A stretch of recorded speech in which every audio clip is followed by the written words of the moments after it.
United Nations says North Korea has not stopped its nuclear weapons program and it's violating UN sanctions.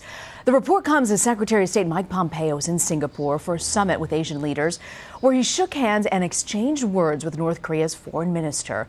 He warned China, Russia, and other countries against any violation of international sanctions. We expect the Russians and all countries to abide by the UN Security Council resolutions and enforce sanctions on North Korea.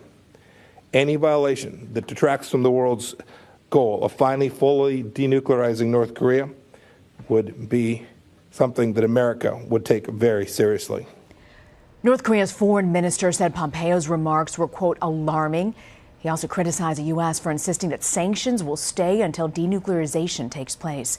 CBS News White House correspondent Weijia Jiang is traveling with the president and joins me now from New Jersey. So, Weijia, it seems like North Korea is such a critical point for the White House, and every few weeks we see some sort of a statement, but we don't see much progress. How does the administration explain that? You know, since the Singapore summit between President Trump and Kim Jong-un, the administration has insisted that progress has been made and negotiations continue to go well. You know, we've pressed them for some concrete evidence that, in fact, progress is being made. And they've just said they're not going to get into details. They've pointed to the fact that North Korea has not been testing weapons and they've destroyed some sites. But the question that keeps coming up is, what about the existing weapons? And at this point, the administration has no choice but to shift their tone, because it's not just the U.S. monitoring what Pyongyang is doing, but the international community. So yesterday, we saw Secretary of State Mike Pompeo issue a statement that had to acknowledge that North Korea is violating UN sanctions. And he also said, we now see that we are actually a far ways from the ultimate goal of denuclearization. And that really has been a shift from it, especially what President Trump himself has said.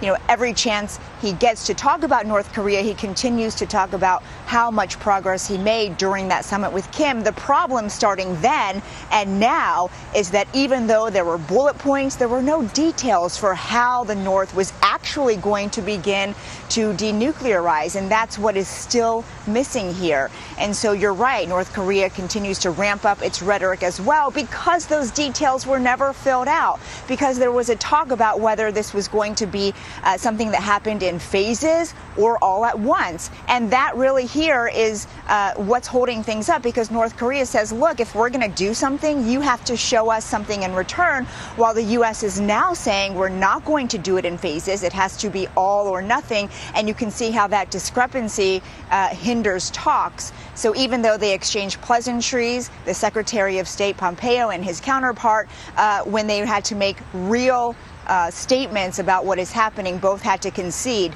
that it's actually not much. And meanwhile, Weijia, we've got this trade war between the U.S. and China continues, with Beijing threatening another round of retaliatory tariffs. You've got both sides talking, trying to resolve this. Or do you think that negotiations have ultimately reached a standstill at this point?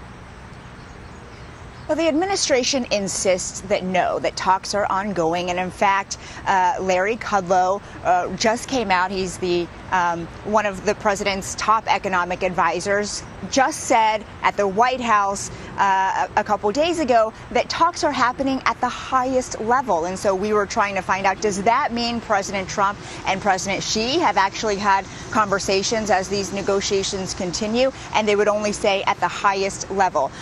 So their message is that they are still open to talks, and the end goal is a long-term trade deal with China.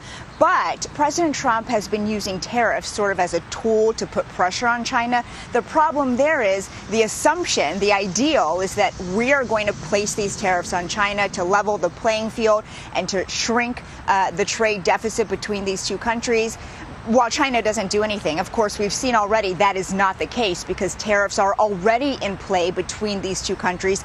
And now they're talking about another set of tariffs that are much more substantial. The Trump administration is proposing 25% on $200 billion worth of Chinese imports. And China isn't sitting back and saying, OK, that's fine. They have now said we are also preparing tariffs on $60 billion worth of U.S. imports to China. And so, you know, they continue to use tariffs as weapons, really, in this escalating battle. But both are saying they're hoping not to, but they haven't reached a compromise to be able to stop. Tariffs as weapons. That's an interesting line, Weijia.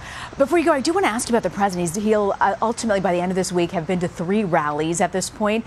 What's the strategy that the White House is using going into midterms? And is he really welcomed by Republicans across the country to come and join him on these rallies? Well, we are just now seeing what the Trump effect can really do for the midterms.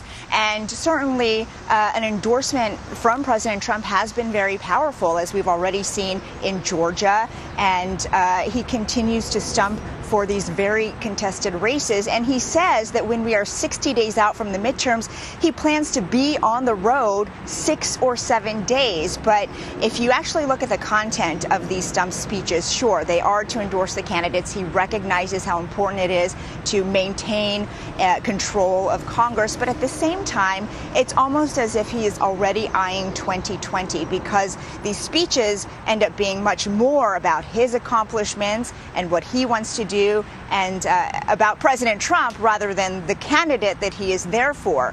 And so even though this is meant to be, pushing the Republican Party forward, he's also making America great again in these speeches and making it known what he is doing for people. And really, that's also hopefully in the White House's eyes to help Republicans, because many people are saying, a vote for this candidate is a vote for President Trump. At the same time, that could backfire because, it just depends on how red a state is. Certainly, there are lots of battleground states to consider, too, that might not be as red and perhaps even turning purple or blue in 2018. All right, Weijia Jiang, grateful you can join us. Weijia, thank you so much.